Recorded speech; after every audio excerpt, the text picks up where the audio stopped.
Un saludo a los estudiantes del curso de Constitución Política de Colombia. Vamos a considerar en este video las clasificaciones de los derechos humanos en esta sesión segundo A. Vamos a considerar o a estudiar esencialmente dos tipos de clasificaciones. A la primera vamos a denominarla clasificación conceptual o categorial. Conceptual o categorial. La segunda es la clasificación por generaciones o generacional. Bien, estamos claros en ambas. Comencemos entonces.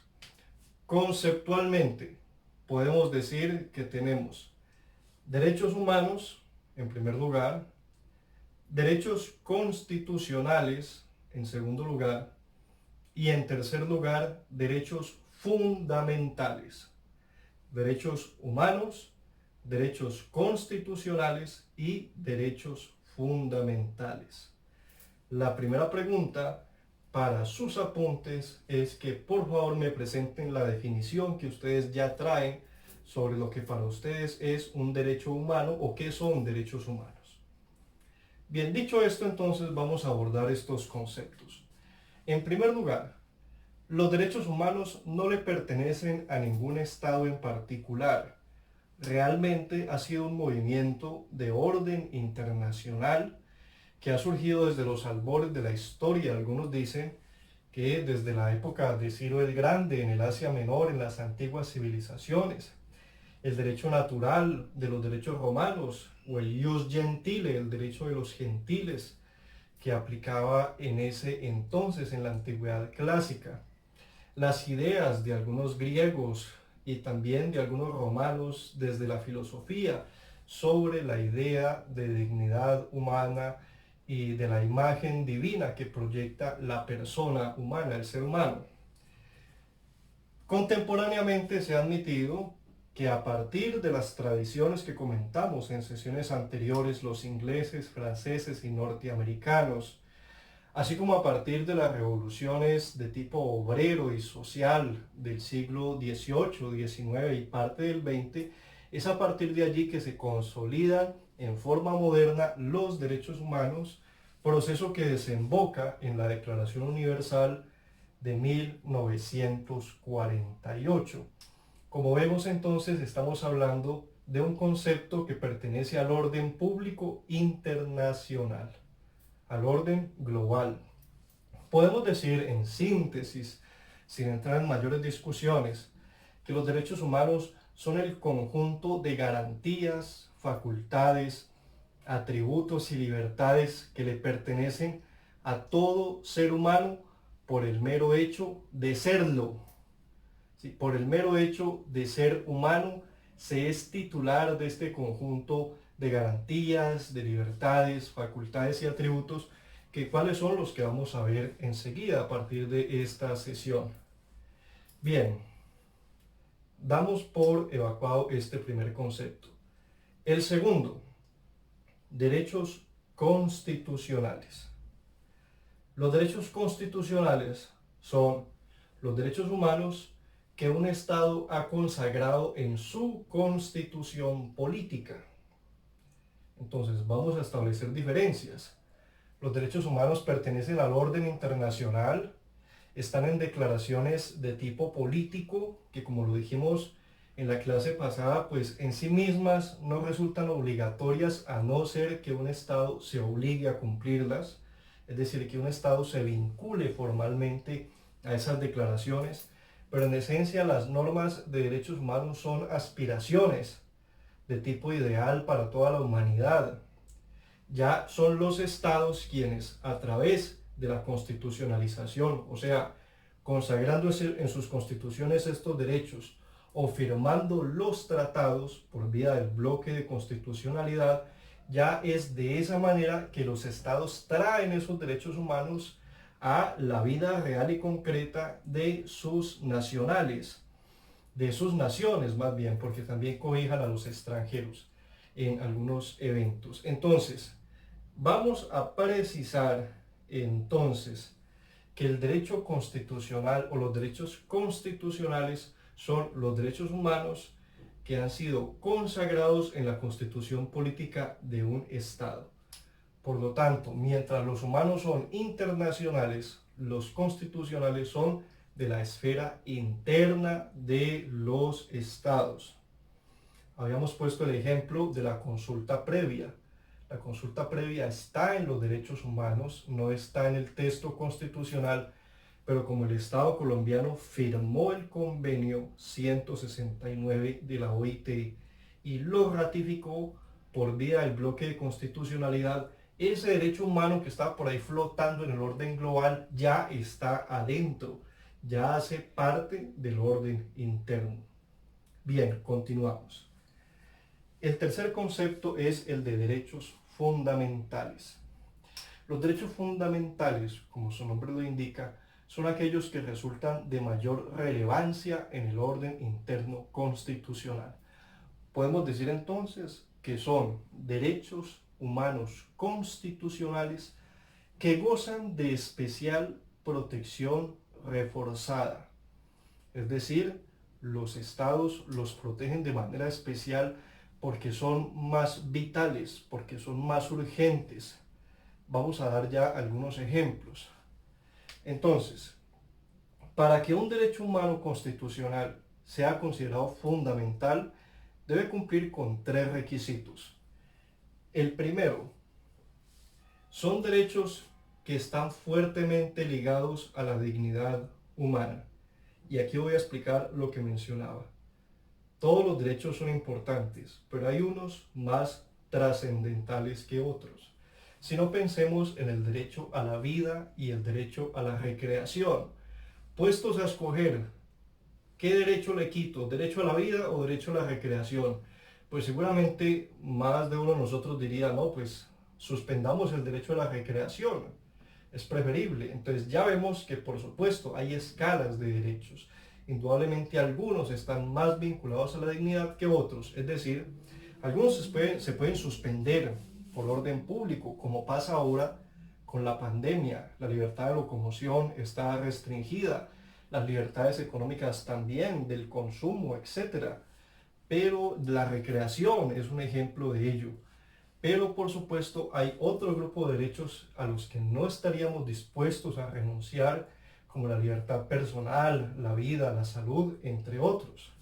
Bien, entonces los derechos fundamentales son aquellos que se proyectan como más cercanos a la dignidad humana, en la medida en que se considera que son parte del núcleo esencial que requiere toda persona para llevar una existencia digna. En segundo lugar, estamos hablando de los 3 requisitos para que un derecho sea considerado fundamental. En segundo lugar, observamos que estos derechos son de cumplimiento inmediato.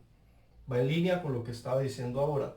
Son derechos humanos cuyo cumplimiento no se puede aplazar.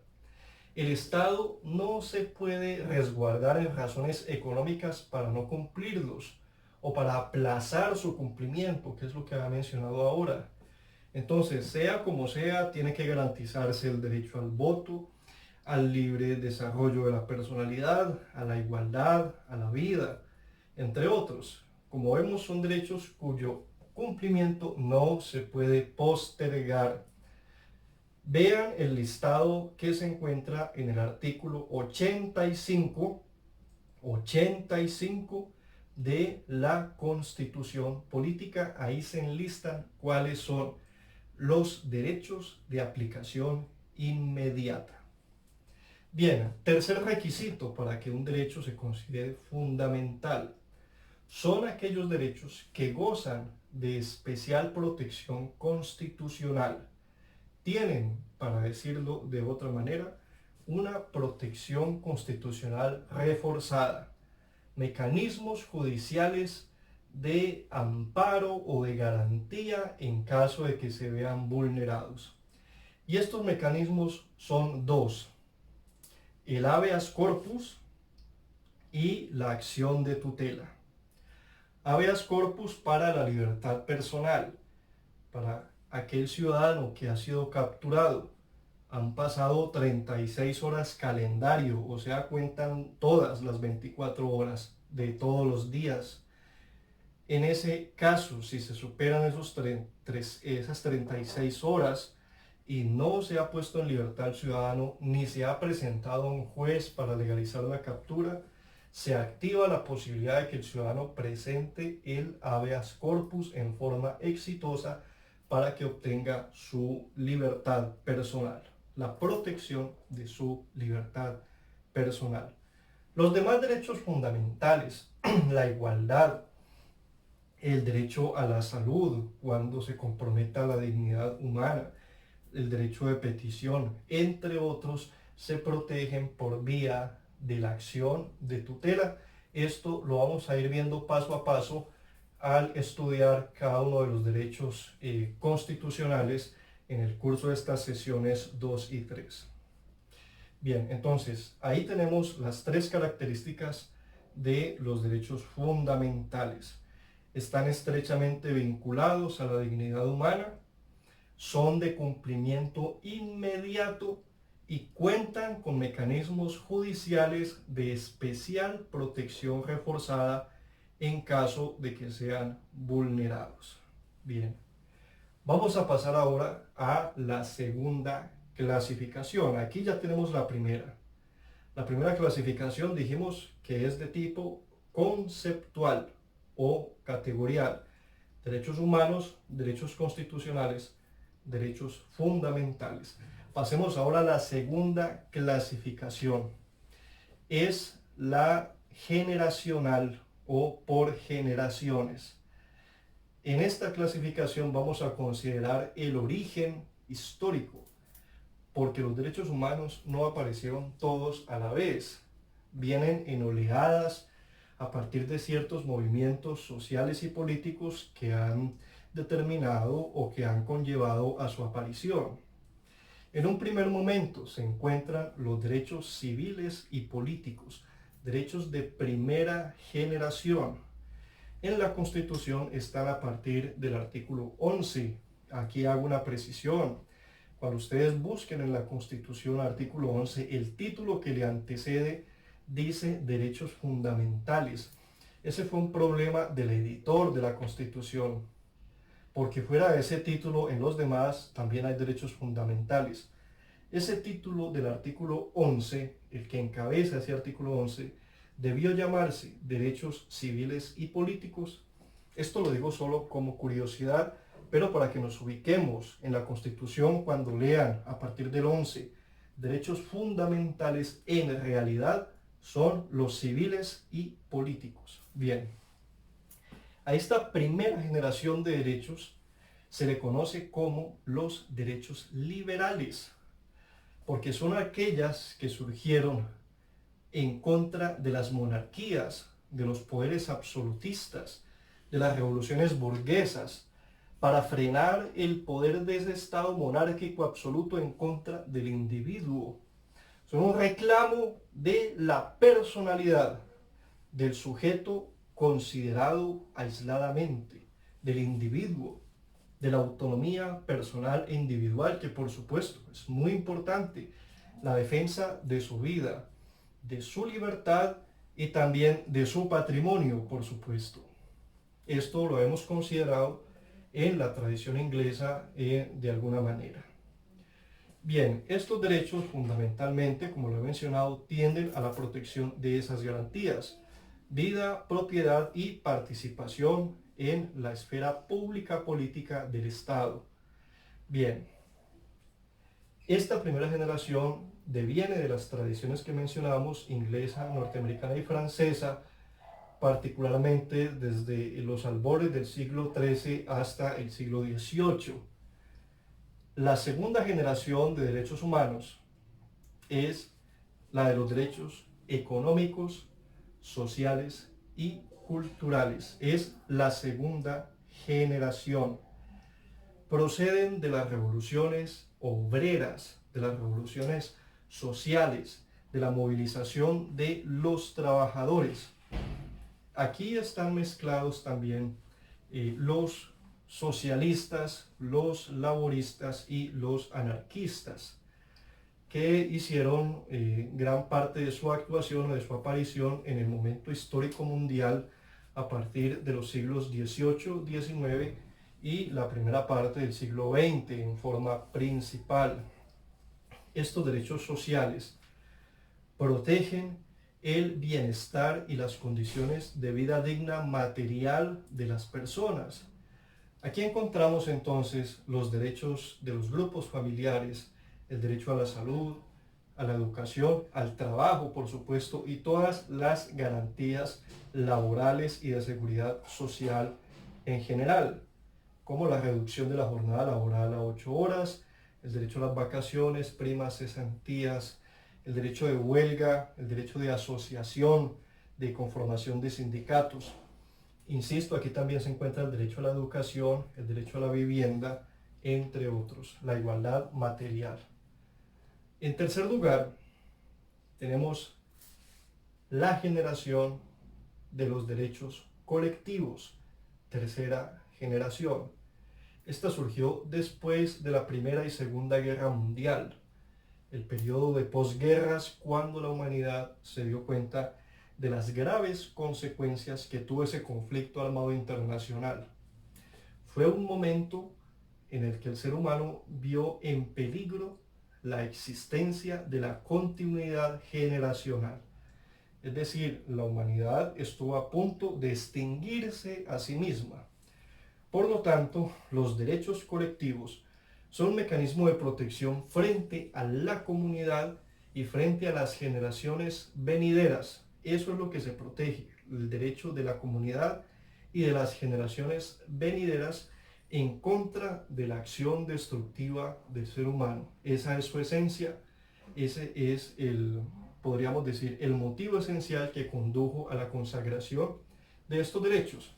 Y ahí se encuentra como gran protagonista el derecho al medio ambiente, el derecho al espacio público y la limitación en la fabricación, distribución y uso de armas biológicas, químicas y nucleares. Quiere decir que esta generación de derechos colectivos pues no tiene más de 70 años, 60 años a lo sumo, pues surgieron entre los años 1950, 60 y 70, y aún hoy todavía se siguen discutiendo y consolidando.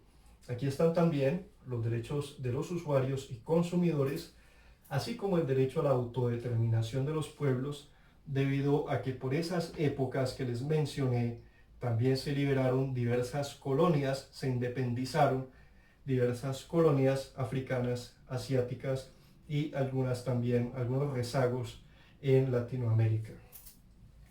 Bien, con esto queda expuesta en su totalidad la clasificación de los derechos humanos a partir de esas dos tipologías, la conceptual y la generacional. Bien, vamos a decir que la Constitución Política Colombiana incluye un amplio catálogo de derechos, por lo cual se hace necesaria esta explicación, y que esa consagración de derechos humanos en la Constitución de 1991 tiene su referente inmediato en la Constitución Española de 1978. Vamos a abordar en el siguiente video el estudio de los derechos humanos constitucionales en Colombia por generaciones y comenzaremos, por supuesto, con los civiles y políticos en lo que corresponde a esta sección. Muchas gracias.